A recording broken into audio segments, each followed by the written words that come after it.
تو میں یہ جو کہہ رہا ہوں کہ کیسز میرے اوپر آپ ذرا سن لیں کیا کیسز ہیں کہ جی میرے دہشت گردی، ایک کوئی مظاہرہ ہوتا ہے الیکشن کمیشن کے باہر، میں گھر میں بیٹھا ہوں میرے اوپر دہشت گردی کا پرچہ ہو گیا۔ اسی طرح میں جب جیل میں ہوں اور مجھے کیا پتا تھا کیا ہو رہا ہے، وہ میرے اوپر دہشت گردی کے پرچے ہو گئے۔ میری یہ جو کیس ہے میرے اوپر القادر کا، یہ کیس کیا ہے؟ کیس یہ ہے کہ کیبنٹ ایک فیصلہ کرتی ہے اور وہ یہ کہتے ہیں کہ جی مجھے ذاتی فائدہ ہوا۔ ذاتی فائدہ کیا ہوا؟ القادر یونیورسٹی۔ القادر یونیورسٹی تو 7 مہینے پہلے شروع ہو گیا تھا کام اس پہ، وہ تو مکمل بھی پہلے ہو گئی تھی۔ تو مجھے کیسے اس کیبنٹ کے فیصلے سے فائدہ ہوا ہے، اور القادر یونیورسٹی سے مجھے کیسے فائدہ ہوا ذاتی طور پہ؟ یعنی شوکت خانم 9 ارب روپیہ اکٹھا کرتا ہے ہر سال، مجھے ذاتی طور پہ کیا فائدہ ہے؟ وہ تو ٹرسٹ ہے۔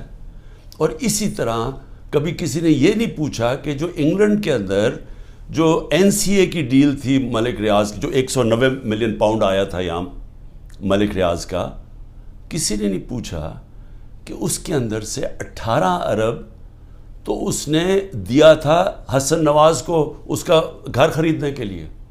18 ارب روپے کا گھر خریدا ہے 1 ہائیڈ پارک لنڈن کے اندر۔ پوچھا کسی نے کہ اس کے پاس پیسہ کدھر سے آیا؟ کبھی کسی نے پوچھا ہے کہ یہ جو ان کے 4 مہنگے مے فیئر میں اپارٹمنٹ ہیں جس کا انکشاف پینما کے، جو دنیا میں انکشاف ہوا تھا، انٹرنیشنل انکشاف پینما کا، کبھی پوچھا ہے آج تک ان کے پاس پیسہ کدھر سے آیا؟ کبھی کہتے جی قطری خط دے دیا کہ جی وہ قطری کے شہزادے کے باپ نے اور ان کے میاں نواز شریف کے باپ نے کوئی فیصلہ کیا تو دونوں مار گئے، تو پتہ ہی نہیں کہ پیسہ کدھر سے آیا۔ پھر کبھی وہ کلیبری فونٹ آ گئی کہ ایک فراڈ کانٹریکٹ دکھا دیا، وہ اس فونٹ کے اندر لکھا ہوا جو اس وقت ایجاد ہی نہیں ہوئی تھی، وہ اس سے اگلے سال آئی تھی، وہ جھوٹ پکڑا گیا مریم نواز کا، وہ کوئی اس کے اوپر کیس نہیں ہے۔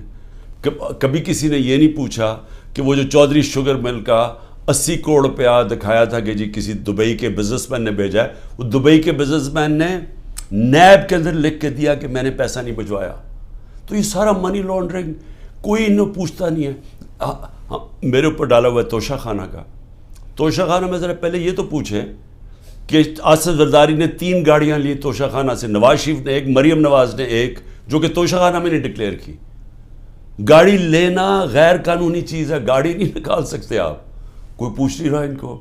آصف زرداری کے اوپر وہ جو فیک اکاؤنٹ کیسز تھے، اربوں روپے کا پیسہ جو شروع کیا تھا طریقہ نواز شریف نے حدیبہ پیپر مل میں کہ یہاں سے چوری کر کے پیسہ ہنڈی والی سے باہر بھیجو، ادھر سے ریمیٹنسز دکھا کے پاکستان لے آؤ، وہی پیسہ بلیک کا پیسہ وائٹ کر لو۔ خود ہی قانون بنایا کہ جو باہر سے ریمیٹنس ہے کوئی سوال نہیں پوچھ سکتا۔ وہ حدیبہ پیپر مل کے جو کیس تھا اس کے اوپر بی بی سی کی ڈاکیومنٹری بنی، اسحاق ڈار نے 164 کا بیان لکھوایا کہ کیسے وہ پیسے ان کے منی لانڈرنگ کر کے بھیجتا تھا۔ وہ قاضی فیملی جو لنڈن میں بیٹھی ہوئی تھی، اس کا پورا بیان ہے۔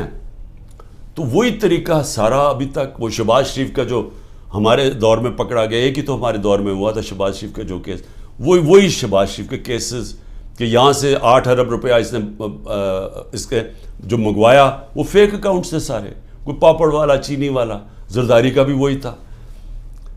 تو کوئی ان کو پوچھنے والا نہیں ہے کہ یہ اوپر بیٹھے ہوئے ہیں، یہ کیسز ہیں۔ اور عمران خان کے اوپر کیس کیا ہے کہ جی اس نے وہ القادر یونیورسٹی جو ٹرسٹ چل رہا ہے جس میں سارا پیسہ وہیں کا وہیں ہے، عمران خان کو کیا فائدہ ہے؟ یہ کیس بنایا۔ ابھی میری بہن کے اوپر کیس بنایا، یہ میں پھر سے بتا چکا ہوں، کہتے جی 6 ارب روپے کی زمین خریدی جب عمران خان پرائم منسٹر تھا، وہ چیک سے زمین خرید وہ پیسے دیے ہیں۔ وہ 6 کروڑ کی زمین تھی، 45 لاکھ روپیہ اس کے اوپر ٹیکس دیا ہوا ہے، وہ سارے چیکس ہیں۔ اور کب خریدی؟ جب عمران خان پرائم منسٹر نہیں تھا، جب حمزہ شریف چیف منسٹر تھا، اور جب یہ شہباز شریف پرائم منسٹر تھا، یہ تب زمین سارا چیکس کے اوپر ہے۔ اس طرح کے کیسز بنائے ہوئے ہیں۔ اب کیسز نئے بنتے جا رہے ہیں کہ جی جس نے بھی کوئی کچھ کیا وہ کہتا ہے جی کہ عمران خان کا بھی نام ڈال دو، تو ہر روز کو نیا کیس آ جاتا ہے۔ میں صرف آپ کو یہ اس لیے